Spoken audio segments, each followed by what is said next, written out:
Let's make some baked pumpkin custard.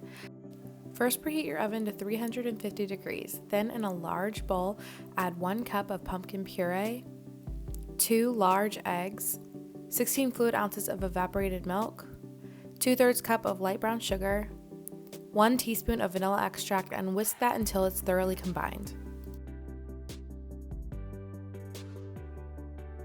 Then, in a small bowl, mix 2 teaspoons of cornstarch with the listed spices.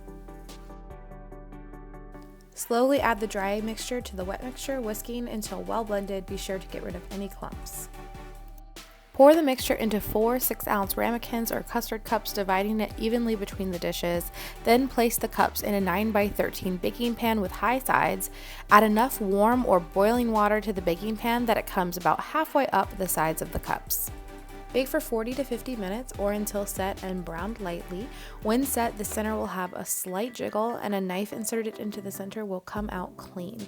Carefully transfer the pumpkin custard to a wired rack to cool. You can serve it warm, cool, or chilled with whipped cream and pecans. Enjoy!